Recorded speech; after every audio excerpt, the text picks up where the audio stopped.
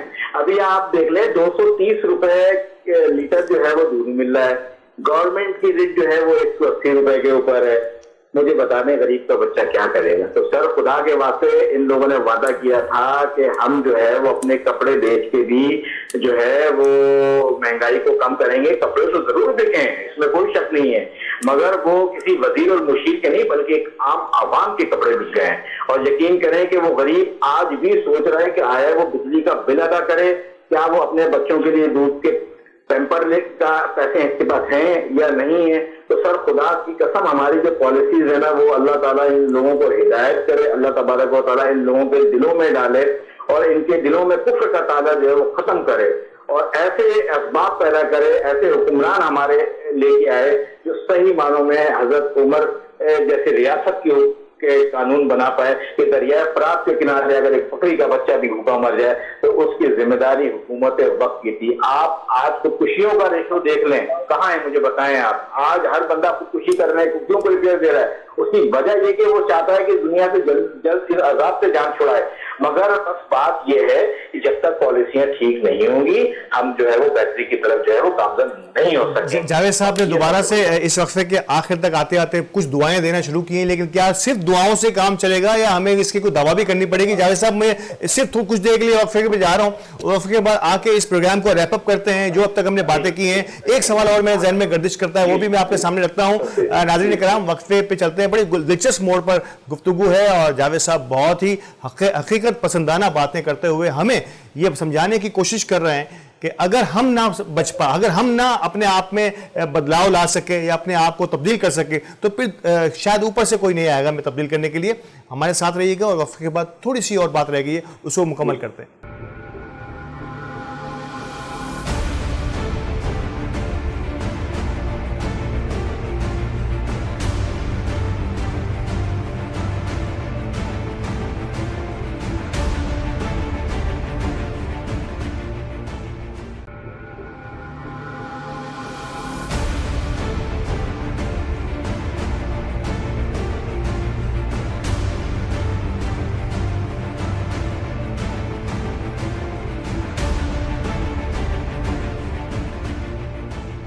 Welcome back ناظرین. وقفے کے پہ جانے سے پہلے ایک دلچسپ موڑ پر گفتگو کو ہم نے روکا تھا اور جاوید صاحب نے کچھ دعائیں کی تھی اور میں نے ان سے کہا تھا کہ کیا صرف دعاؤں سے کام چلے گا یا ہمیں فرنٹ لائن پر جا کر اب کھیلنا ہوگا، جس کا ایک تو اندیا انہوں نے یہ دیا کہ یقینی طور پر اگر تاجر ہے تو وہ اپنی سطح پر، اگر کوئی لکھنے والا ہے وہ اپنی سطح پر، کوئی بولنے والا ہے وہ اپنی سطح پر آواز بلند کرے گا اور اس سسٹم کو جو بوسیدہ نظام ہے اس کی چولہے، اس کی بنیادوں کو ہلانے کی کوشش کرے گا اپنے انداز میں. اس میں یقینی طور پر کسی کو بھی قانون کو ہاتھ میں لینے کی ضرورت نہیں ہے، کیونکہ قانون بنتا ہے، اس پر عمل نہیں ہو پاتا. تو ہم سب کو مل کر اس پر ایک عام اور ایک اصول پسند شہری کی حیثیت سے اس پر عمل کرنا ہے. یہ ہے ہمارا اصل مدعا آج کے اس پروگرام کا.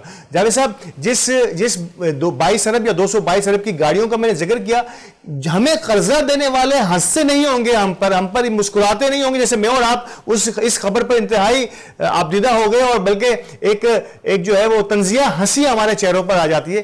کیا وہ لوگ نہیں ہنستے ہوں گے کہ یہ کیسی قوم ہے کہ جس کو قرض لینے پر اپنی بغلیں بجاتی ہے اور اس کے بعد جب قرض لے کے اربوں روپے کی گاڑیاں جو ہے وہ اپنے آفیسرز کو اور اپنے بیوروکریٹس کو دے دیتی ہے؟ دیکھیں، ہماری قوم کا رویہ یہ ہے کہ ہمارے پرائم منسٹر صاحب ایسی بغلیں بجا رہے ہیں اور اتنی مبارکباد دے رہے ہیں، اتنی خوشیاں منا رہے ہیں جیسے انہوں نے یہ قرض لگی ہے دینا ہی نہیں. اور واقعی انہوں نے نہیں دینا ہے، یہ قرض آپ کے میرے بچوں نے دینا ہے، یہ قرض ہم نے آپ نے دینا ہے، ٹھیک ہے نا. تو بات یہ ہے کہ یہ حکومت نے جو بلند امان دعوے کیے تھے وہ انتہائی معذرت کے ساتھ صحیح کی جو ہے وہ نظر نہیں آیا، ان کا عمل نظر نہیں آیا، ٹھیک ہے نا. تو کہتے ہیں انسان سب سے بڑی بات یہ ہے کہ اپنے عمل اور اپنے کردار کو پہچانا جاتا ہے. آپ مجھے چھوڑ دیں، ہو سکتا ہے چلیں میری کیا صلاحیاں غلط ہوں، میرے تجزیے غلط ہوں، میری کمٹمنٹ کوئی غلط ہو جائے، ایک بات کریں، مگر بات یہ عام عوام کے دل کی آواز سننے، ایک عام عوام کی دل کی آواز سننے تو آپ کو خود پتہ جائے گا کہ ہم اور آپ کا کہاں کھڑے ہیں، ٹھیک ہے. تو سب سے پہلے جو مہنگائی کا بھاشن دے رہے تھے انہیں فوری طور پہ چاہیے کہ یہ جو گاڑیاں لی ہیں خدا کا واسطہ ہے اس کو نہ لیں بھائی. ابھی آپ قرض جو ہے آپ اتارو, آپ نے اس سے پہلے بھی ایک اسکیم چلائی تھی کہ قرض اتارو اور مفت سنوارو, وہ بھی کہاں گئی نہ جانے, مجھے نہیں پتا آپ کیا کہوں گے, بات کہوں گا تو کوئی بات دور تک نکل جائے گی, ٹھیک ہے نا, پھر میرے تمام جو سیاسی دوست ہیں پھر مجھ پہ ناراض ہو جائیں گے. تو لپل بات یہ ہے کہ اب وقت آ چکا ہے کہ ہم صحیح معنوں میں اللہ اور اللہ کے رسول کی اطاعت کے اندر اگر ہم چلیں گے, اس میں دیے ہوئے فرمان کے اوپر چلیں گے تو یقین کریں ایسے ہر طرف لوگوں کو دے سکتے ہیں. آپ جب پاکستان بنا تھا تو ایمریٹس ایئر لائن سے میں مثال دوں گا, CIA ڈیولپ کرنے والا تھا, ٹھیک ہے. پاکستان جو ہے وہ جاپان کو چین کو کر کے دیا کرتا تھا. یہ میں کوئی فردی باتیں نہیں کر رہا ہوں, آپ اس کی آپ ماضی کو رنگوں میں جھانک کے دیکھ لیں, آپ ماضی کے اوراق اٹھا کے دیکھ لیں. مگر آج کیا وجہ ہے کہ جناب ہم کل چلے جو ہے وہ دبے ہوئے. اچھا کیا وجہ ہے کہ لوگوں کی جو ہے اپنی فیکٹریاں ٹھیک چل رہی ہیں, کیا وجہ ہے کہ PIA لاس کے اندر کہہ رہا ہے, مگر وہ جو ہمارے ایک جو سابق پرائم منسٹر ہے, نام میں بولنا نہیں چاہ رہا, ان کی کمپنیاں جو ہیں وہ جو ٹھیک جاری ہوتی ہیں. کیا وجہ ہے کہ پاکستان مائنس میں جا رہا ہے, کیا وجہ ہے کہ دوسرے لوگوں کی جو ہے وہ اسٹیل کی کمپنیاں ٹھیک جا رہی ہیں. میرے بھائی بات یہ اربوں روپے کا قرض لے لینا اور اس کے بعد اپنے اس کو معاف کروا کے غریبوں کے سر پہ ٹوک دینا, سب یہ کوئی انصاف نہیں ہے, یہ ایک اچھا عمل نہیں ہے. یہ میں کہتا ہوں لوگوں کو خدا کا واسطہ چاہے اس کا تعلق کسی بھی پولیٹیکل پارٹی سے وہ دیکھیں, ٹھیک ہے. اور اس میں بڑا جو ہے نا عوام کا بھی ہے, ہم جو ہے نا اپنی لوگ قومیت کے نام پہ ووٹ دے رہے ہیں. میں کہتا ہوں قومیت کو آپ کھلی آنکھوں سے دیکھیں, آپ اپنے دل کے اوپر فیصلہ کریں, وہ پولیٹیکل پارٹی آپ کو صحیح لگتی ہے اس کو ووٹ دیں. جب تک پاکستان کے اندر صحیح معنوں میں جو ہے نا وہ ووٹنگ نہیں ہوگی, بالکل سچ بات نہیں ہوگی, بالکل ان کے اوپر پابندی نہیں ہوگی, اس طرح کے معاملات صحیح کا بالکل بالکل. ابھی آپ کو پتہ ہے سب پوری ینگ جنریشن جو ہے وہ تقریباً جو ہے وہ اس وقت تقریباً 1.5 لاکھ سے زائد بچہ جو ہے وہ باہر سے لگ کے مہینوں میں جو پاکستان میں جاب کرنا چاہتے تھے, ٹھیک ہے. اچھا ایک اچھی کاوش دینا چاہیے ابھی گورنر صاحب کی ہے, انہوں نے جو ہے وہ ایک IT کے حوالے سے جو پروگرام اسٹارٹ کیا گائیڈنس کو لگے کہ یہ کامیاب ہو. اس طرح کی چیزیں ڈالیں, لوگوں کو آپ روزگار فراہم کرنے کی بات کریں, یہ نہیں کریں آپ کے لوگوں کو بھکاری بنائیں. لوگوں کو بھکاری بنا کے کوئی فائدہ نہیں ہے. آپ لوگوں کو روزگار دیں, لوگوں کو روزگار کی طرف لگائیں, انشاءاللہ ہمارا ملک جو ہے وہ آٹومیٹک جو ہے وہ ترقی کی جانب گامزن ہوگا. تھینک یو بہت شکریہ جاوید صاحب آپ کا ہمارے ساتھ رہنے کے لیے, اور اتنی سیر حاصل گفتگو ہوئی آپ سے. اور لب لباب ان باتوں کا کم و بیش میں یہی سمجھا ہوں جس کا ذکر جاوید صاحب نے کیا کہ کیا وجہ ہے کہ ہمارے یہاں سے ہم سے اسٹیل مل نہیں چل پاتی, لیکن ہماری فاؤنڈریز جو ہیں وہ بڑی دن بدن دن دگنی رات چوگنی ترقی کر جاتی ہیں.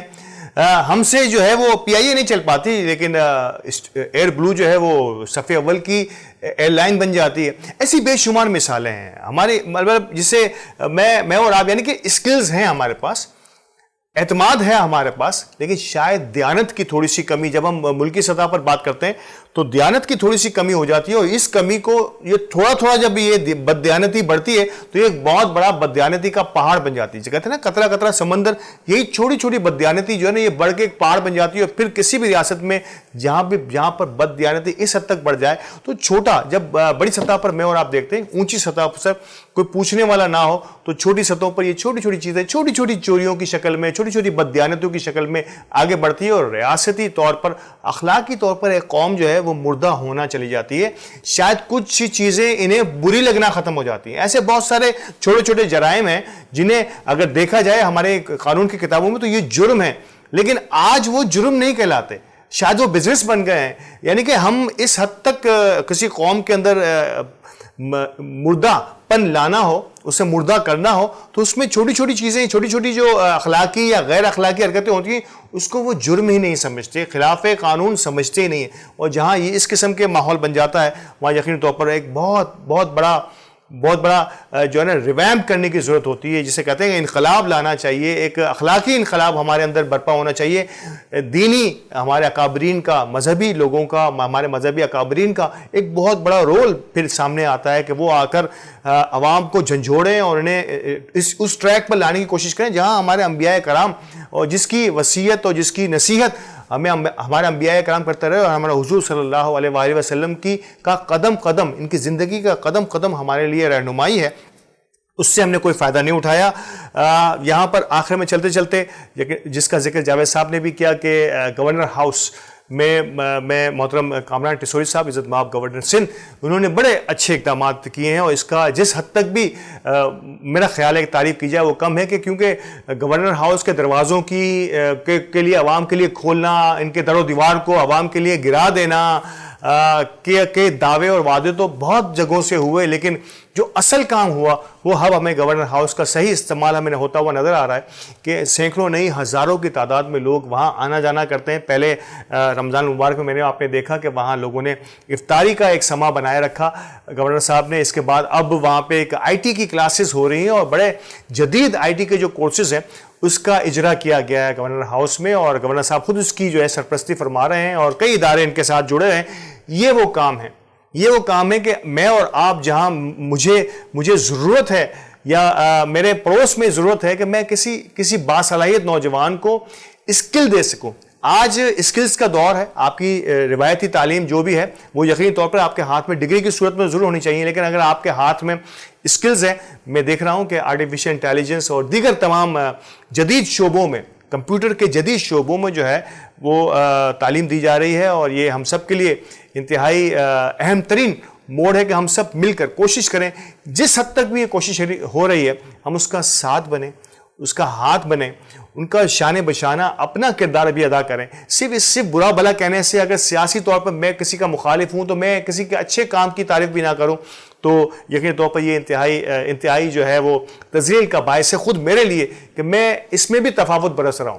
اگر کوئی شخص میرا مخالف بھی کوئی اچھا کام کرتا ہے تو گورنر صاحب تو یقینی طور پر غیر سیاسی شخصیت ہیں, اور انہیں اسی انداز سے یہ ذمہ داری دی گئی ہے. انہوں نے اپنی اس ذمہ داری کو, اب تک بھی گورنر آتے رہے وہ صرف اپنی نشستوں پہ بیٹھے رہے, لیکن یہ عوامی گورنر محترم کامران ٹیسوری صاحب نے جو ہے, میرا خیال ہے کہ ہمیں اس کو اپریشیٹ کرنا چاہیے. ہمیں سلوٹ کرتے ہیں گورنر صاحب کو کہ انہوں نے اس انداز کی محفلیں سجائی ہیں, عوام تک اپنی ریچ بڑھائی ہے, عوام کو اپنی حد تک آنے کا موقع فراہم کیا ہے.